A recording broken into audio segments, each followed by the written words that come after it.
Okay, cool.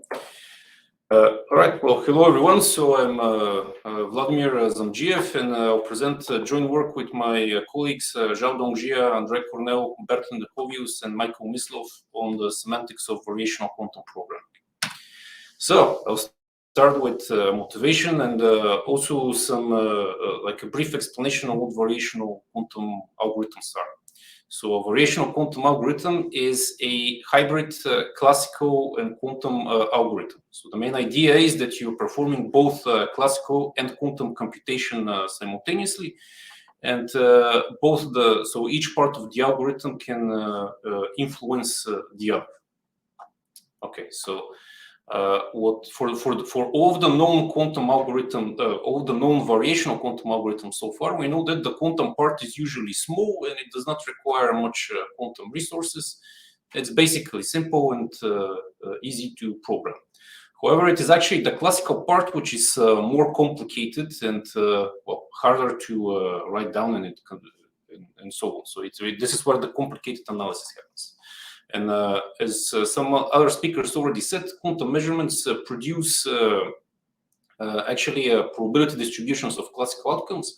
So because of this, the entire behavior of the computational process is probabilistic on both sides here. So this brings some interesting questions. One of them is, for example, how can we design and interpret appropriate type systems? And this is the topic of our paper. So, to give an overview, as I just said, quantum measurements induce probabilistic computational effects, and therefore those are inherited by the classical system as well. So something to keep in mind, because it's very important. Now, on the quantum side, what we're going to take is a first-order linear type system, which has inductive types and suitable primitives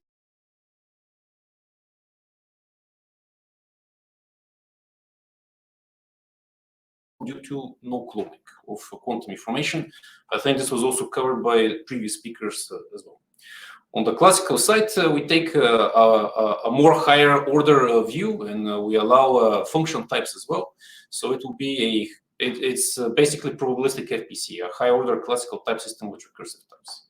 And now if you consider each system separately, it is clear how to design it, how to interpret it denotationally as well, separately.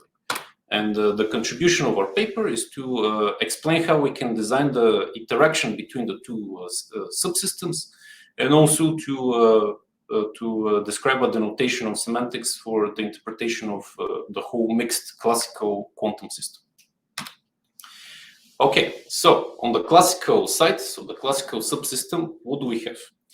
It is exactly PFPC. This is the probabilistic fixed point calculus. So we have function types, we have pair types and sum types, and also recursive types. So here by recursive types, I mean that type recursion is unrestricted. So we allow type recursion using function types as well, not just pair types and sum types. This induces recursion on terms. And we also have one term that does discrete probabilistic choice. Okay, so we have basically a coin toss, a biased coin toss. Now, the syntax and the operational and the denotation of semantics is the same as in our Linz paper that we published, that we wrote last year. The way that it works is as follows. We consider a submonad of the valuations monad V of Claire Jones and Gordon Plotkin. Now, the valuations monad V, this is the classic domain theoretic way of interpreting recursion and probability. However, the classic here has a problem because the commutativity of the monad has been an open problem for 33 years. And when you consider probability, there is no reason why the effect, why the corresponding monad should not be commutative. But since this is a very hard problem to prove, what we did in our Linz paper is that we considered a submonad of the classic valuations monad, and we showed that this submonad is in fact commutative, and it is also, even though it is smaller, it is still large enough to talk about to interpret discrete probabilistic choice. In particular, what happens there is that judgments are interpreted as Scott continuous functions in the classical category of the monad. Okay, so they're functions from the interpretation of the classical context to the monad M applied to the interpretation of the type. Okay, and we show that this interpretation is sound, and so soundness is the first equation here, which should be understood in a convex sense, since we do have probability. So here the sum ranges over the single-step reduction rules. And the other equation here, it basically says that the interpretation is also preserved in a big step sense as well. So here we consider the reduction to values and the probability of these reductions. Okay, on the quantum side, the quantum subsystem, as I mentioned, is a linear type system. So we have good reasons to consider linearity here because of non-cloning, but of course on the classical side we don't have such restriction. Okay, so we have a linear type system which has some types, pair types, and here we have inductive types. So in particular, we can do type recursion or type induction over some types and pair types. And we have some additional terms for basically for preparing qubits in new states, for applying unitary operations, and for performing quantum measurements. So these are just the standard primitives in quantum programming for manipulating quantum information. Now here, the syntax, the operational semantics, and the notational semantics is similar to another paper that I wrote with Roma Peșu, Simon Perdri, and Mathis Renau. Okay, so there we're doing basically the same thing in the quantum subsystem. There's only a small difference in how we interpret the system. In particular, in this paper, we consider von Neumann algebras, whereas in our current paper, in POPL, we consider special kinds of von Neumann algebras in which the semantics fall. So essentially, the semantics does not go outside of the category of hereditarily atomic von Neumann algebras. So that's the only difference. And well, what is a von Neumann algebra? So I will avoid the details here. They're in the paper, but they're mathematical structures which you can use to study quantum information.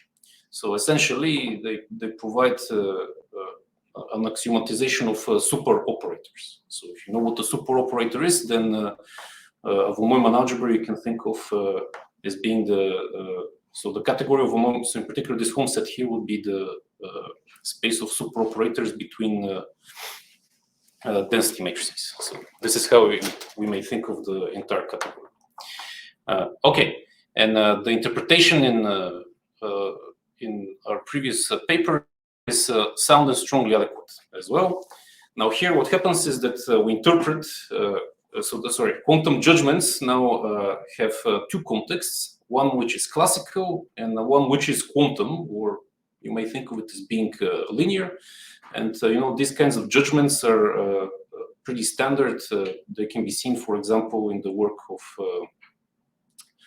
Barber and Plotkin on dual intuitionistic linear logic. Okay, here Q is the quantum term and A is its type. In this case, the semantics is described in the following way. So we consider, we take Q to be the category of hereditarily atomic von Neumann algebras with a suitable notion of morphism, which basically corresponds to a super operator. Okay, and now the interpretation of such a quantum term is a Scott continuous function from the interpretation of the classical context into this home set here, which also has the structure of a DCPO as well. Okay, so far I have not said anything new. Now is the time for the new additions, basically for the new results of our paper. So how do we model the interaction between the classical and the quantum subsystems? Well, this is the main point that we discuss in our paper. Well, first and most importantly, we introduce a new type QAB of first-order quantum functions. Okay, so this is the way you can think of this it's basically a first-order lambda abstraction from type A to type B. Okay, so first-order linear lambda abstraction. Now, by first order here, I mean that we cannot you cannot partially evaluate the function. You have to evaluate all arguments simultaneously. So if we were to have, let's say, the bank and the function space, the linear function space from linear logic, then this type could be understood in this way. So it will be bank of A lollipop B. But I emphasize that the quantum system is first order, so we do not have neither the bank nor the lollipop. A subset over types here they're observable. So in particular, the observable quantum types are described by this grammar here. So well, we have type variables because we have a type recursion here. So we have the unit type. So observable types are closed under under some types and also under pair types as well, and under type induction or type recursion. And on the classical side, it is the same thing, right? But we just use the classical connective here, the classical counterparts. So it is obvious that these types are one-to-one, they're in bijection with each other, and well, the bijection is just given in one direction by just removing the bold notation, and the other direction by just putting it in bold and replacing this with the direct sum and so on. Okay, so the terms are now as follows. We have one term here for introducing a quantum lambda abstraction. And actually, the quantum lambda abstraction is a classical term. So this might seem a little counterintuitive at first, but if you think about it, it makes sense, especially if you know something about linear logic and you consider this equality here that I have written. Okay, so in particular here, the premise of the rule is, well, it's a quantum judgment. You have linear variables here, and now in the conclusion of the rule, you just have a lambda. You just have a lambda abstraction which has been promoted to the classical world, essentially. Okay, we have. This is what we call quantum function application. So here, if you have a term which represents a quantum lambda abstraction and you have a quantum term, then applying the quantum term to the lambda abstraction gives you another quantum term. We have one term here, which is used in order to execute quantum algorithms, basically. So here I have spared some of the details, but C here should be understood as a quantum configuration. So it's really a quantum term together with some embedded quantum data. And this is how it is described in the type system. But if you introduce some syntactic sugar, you can replace this with a closed quantum term. And then there's an obvious way to view this as a quantum configuration as well. And then executing so if you have a quantum configuration here of observable type, then if you execute this quantum configuration, which basically represents an algorithm, then you obtain some classical information of the corresponding classical observable type. So this allows you to execute quantum algorithms and then, well, view the produced observable information classically. The init term here on the right does the same thing, but in the other direction. So in particular, if you have a classical term which produces some observable classical information, well, then you can just initialize the corresponding quantum data with it. So you just translate to the corresponding observable quantum type. And finally, we have one term. This term is basically used to promote. So this basically corresponds to promotion. Okay, but here promotion is we only define it for observable types. So here, if you have a term Q, which is an observable type, so it's a quantum term, then you can execute Q and then promote whatever it reduces to a linear variable X, and then continue with the continuation R, which is another quantum term. So in particular, this is used if you wish to partially measure some of your qubits. Then it will be useful because it allows you to use the measurement outcome several times by storing it in classical variable X. Or in this case, classical should be understood as nonlinear. Okay, So a little bad with time, sorry. So overview of the categorical model. Well, first step, copy paste everything from the Linz paper.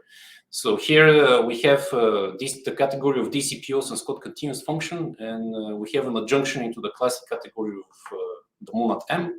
So in our Linz paper we explained everything is okay. You can do this.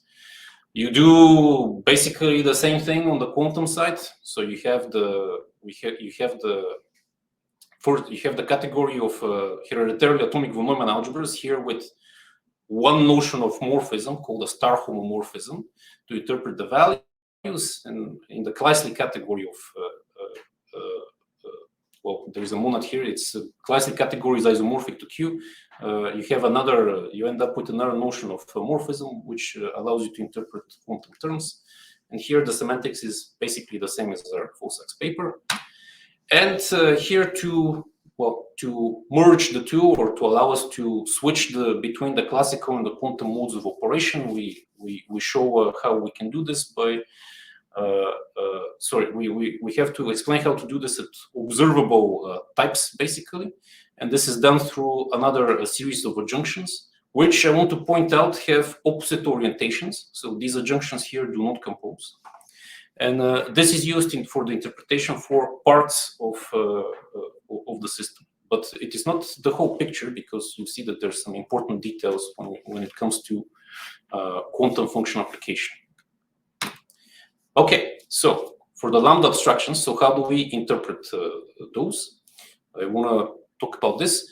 So okay, so the operational semantics for lambda abstractions for quantum lambda abstractions are trivial, because it's a value, so you don't do anything. And then notationally, you can consider the interpretation of the quantum term Q. You end up into this category, and then you just compose with the monad, with the unit of the monad, and then this gives you a isomorphism for the monad M. Okay, so therefore you see that the quantum lambda abstraction is in fact a classical term. So it makes perfect sense. So this is pretty simple.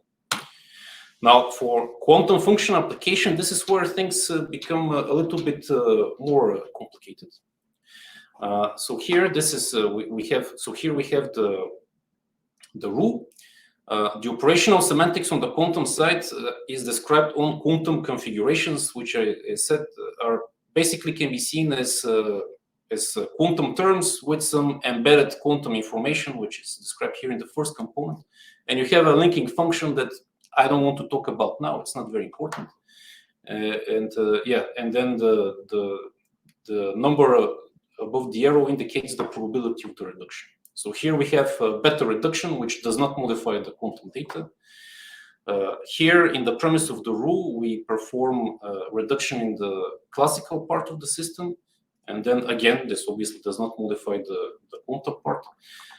And here we can also, so here for reduction on the quantum side, then of course the quantum data may be modified, and this is also indicated in the conclusion here. Now to interpret this, we take okay. So here first, of course, we have to evaluate Q. So X here is an element of the DCPO X. So we just evaluate the two terms pointwise. This is not interesting. But now, if you consider the codomain of M, because we're operating in the classic category, so here it's actually in the classic category of the monad M, it follows that M has this type here. So actually, to make this type check, you need to have a map which goes from which basically has this type here. So it has to, and this needs to have some properties. It has to be Scott continuous, linear, and so on, so that you can soundly interpret everything. But it is not obvious how you can define this. And it basically has to behave like a barycenter. So why does this exist? Okay, so here the crucial link between the quantum and the classical worlds is given by the theory of Kegelspitzen, which have been introduced by Gordon Plotkin and Klaus Keimel. So those can be understood as DCPOs that come equipped with a convex structure. So details omitted here. And the continuous ones are the ones that also have the structure of a domain. So domain here should be understood in the domain theoretic sense. So it's a DCPO, which is particularly nice. So in our case, both the monad M and V give examples of Kegelspitzen when we apply them to a DCPO X. And here we had to prove a series of theorems which show that Kegelspitzen are very important for us because our quantum category Q is enriched over continuous Kegelspitzen. So not just Kegelspitzen, but continuous ones. So we have the structure of a domain. And then we have another result from our Lix paper where we proved that actually continuous Kegelspitzen form Eilenberg-Moore algebras for the monad M over domains. Okay, so and here we have actually an isomorphism of categories, which is pretty important. And then finally, this combining these two theorems here allows us to now prove that in fact this barycenter map beta that I discussed in the previous slide exists. So it exists, it's unique, it's Scott continuous, it's linear, and it's an Eilenberg-Moore algebra for the monad M. And all of these properties actually allow you to soundly interpret lambda abstractions and do it so adequately. So unfortunately, I'm very bad with the time, so I'm going to skip some slides here, go to the conclusion. Okay, so if you read the details, we see that we interpreted the whole system. The whole system is also type safe, and our interpretation is sound and strongly adequate. In one direction, the key steps that you need are the barycenter maps and domain enrichment of the quantum category. And in the other case, if you wish to combine quantum effects with classical ones at observable types only, then this we can achieve by suitable isomorphisms of Kegelspitzen and by constructing some natural isomorphisms from our sequence of adjunctions that I presented. Future work is to deal with higher order quantum lambda abstractions and quantum recursive types. So thank you for the attention and sorry for being a little late. Okay, thank you very much.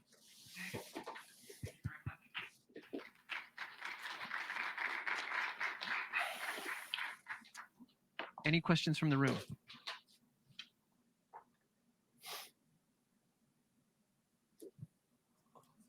Okay, we do have a question, a couple of questions in the air meet. I'll just read the first one.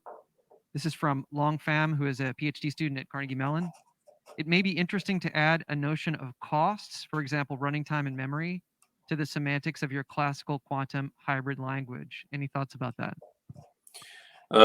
Yes, this is actually a good question, and this is well, basically we're submitting a paper on this topic soon, but okay, well, I don't want to talk too much about it because conference is double blind anyway, but there is it's something that I'm doing with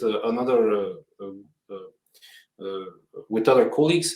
And it is something that can be done, but the methods that we use here, I'm not sure can handle this very well. So in particular, what we ended up doing in order to talk about costs and resource consumption and so on is to use the